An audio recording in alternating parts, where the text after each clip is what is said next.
Corinne, congratulations. It's Thank nice you. to see you up there. Thank you. The president's Twitter account posted the other day, you want to bring down inflation, let's make sure the wealthiest corporations pay their fair share. Mm-hmm. How does raising taxes on corporations reduce inflation?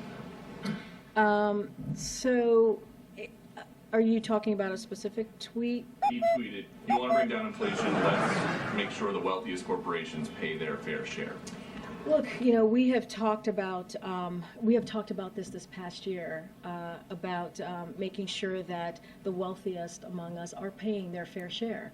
And that is important to do, and that is something that the president has been working on every day when we talk about inflation and lowering costs. And so it's very important that as we're seeing costs rise, as we're talking about how to build an America that's safe, that's equal for everyone, and doesn't leave anyone behind.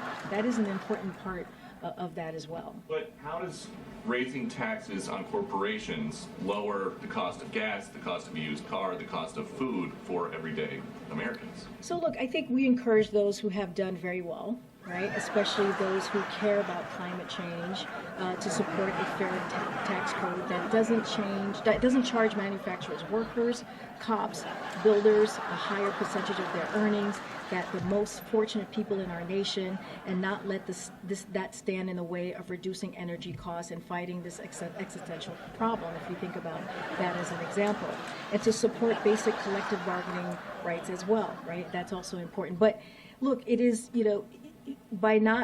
without having a fair tax code, which is what I'm talking about, then like manufacturing workers, cops, it's not fair for them to have to pay higher taxes than the folks who are not paying taxes at all. Well, what the president said, you want to bring down inflation, let's make sure the wealthiest corporations pay their fair share. Jeff Bezos came out and tweeted about that. He said the newly created disinformation board should review this tweet. Would you be okay with that?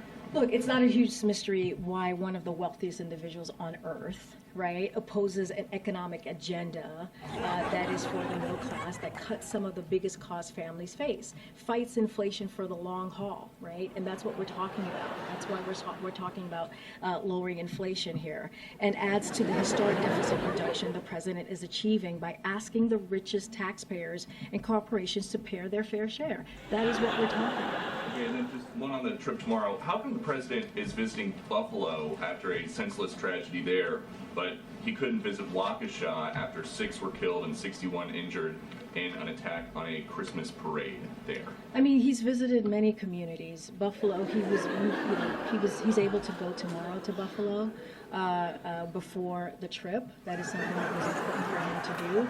But he has visited many other communities. Buffalo is not the first community, sadly, that he has to go up to because of a violent attack. So that's not the first one. So he's been to many others.